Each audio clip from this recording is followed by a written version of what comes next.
Get out and get out now. That is the message today from the U.S. Embassy to all U.S. citizens in Haiti. Violence involving armed criminals and law enforcement has been picking up, and it's been becoming more deadly. The Department of State also shared concerns about kidnapping attempts on Americans for ransom and urges travelers to leave as soon as possible on only commercial forms of transportation.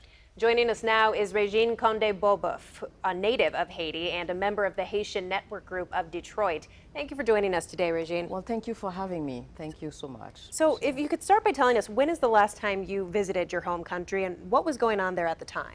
Well, I visited last. It was in 2015. I went there because my father had passed, and we went for the funeral. At the time, it wasn't so bad as it is today, and we enjoyed, family time. Of course, funerals are hard times, but being among family was really, and friends. So many friends came over to visit that it wasn't that bad. It was good to be back among family and friends. Things were not as they were when I first, when I first left Haiti back in, I can't even remember, that was 40 years ago. Yeah. So they were not as bad. And it was quite an adjustment, for me, but I felt safe driving and going and running errands when I was there at the time, which I would not even try to do today. So, why do you think things have gone downhill so badly to the point we're at today?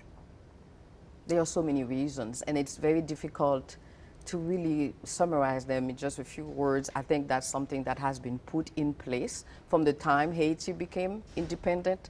I hear so often that Haiti is the poorest country in the Western Hemisphere, and that's the way they always, describe us. And I like to say it's the most impoverished country in the Western Hemisphere. Because if you look at the history of Haiti and how we had to pay a debt of independence, what they call reparation, the French government paid after we had won our independence from France. When you look at that debt, and later on also we had to pay to the Citibank, also of New York. When you look at all this money that instead of being invested in human capital, in building the country, in affording people the opportunity for education, good health care, was really spent in defending yourself, and actually not even defending ourselves, but paying off a debt of independence. And so there was no investment. And so today, and then over the years, over the centuries, what we've seen is a larger divide between the haves and the have-nots, and a lot of corruption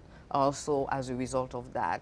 Very poor choices of leaders in Haiti, and sometimes it can be said an irresponsible elite as well. I think it's a bad combination, and when you have all of that and a very large divide between haves and have-not, you do have this today. Because today people have access to TV, they see the world, how they live, and everyone wants to be rich, right?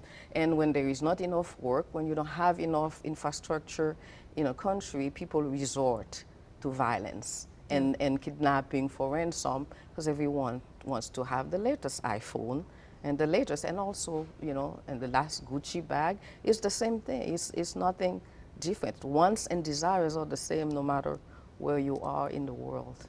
It seems, from a distance at least, that there was a turning point 2 years ago when the Haitian president was assassinated, and it's really been sort of a domino effect. It seems to be really quickly worsening there. Have you heard from anyone who's still living there just about how quickly things have gone downhill? Oh yes, it has definitely been. I think there was a minimum equilibrium, more or less. It wasn't necessarily stable. That was there at the time, but after the killing, and of course, you have a government in place that is deemed by many not to be legitimate. And also, I'm not sure about, since they never really enunciated a plan or a vision for the country, right? So they having power, being in power doesn't really necessarily mean responsibility toward the population and society. And I think you see people now that as long as I'm well, who cares, right? And so you see not the proper funding of the police department. They are overwhelmed, by the gangs. And the gangs also, we have to remember, they've been armed by people with money, either in the political sector or people in the economic sector who control the economic life in Haiti. Because there is a lot of money also being made in Haiti. We Can I are just- short on time, but before we go, we want to give you a chance to say, you know, like you mentioned, it's described as the poorest country in the Western Hemisphere. We've heard, you know, from natural disasters to political disasters, nothing but negative news. But there is a rich history and culture deep within Haiti. And what else do you think Americans should know about the nation? Oh, definitely. There is like a rich culture wherever you go in the Caribbean. A lot of the artwork that you will see comes from Haiti, or food, or culture. And also the HNGD group in Detroit, we try to showcase that every 2 years. We have a festival of artists from Haiti, and we do, it's very successful. We try to do other programs. But yes, the culture is very rich, and I'm a product of Haiti.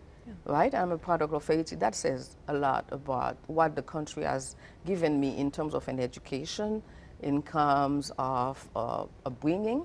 And I just I acknowledge that maybe I was a little bit more privileged than others, but we have to work on that, on making sure that everybody has opportunities, you know, to. Well, thank you for joining us tonight. Regine Conde, Beauboeuf, thank you so much for being here. Well, thank you for having me.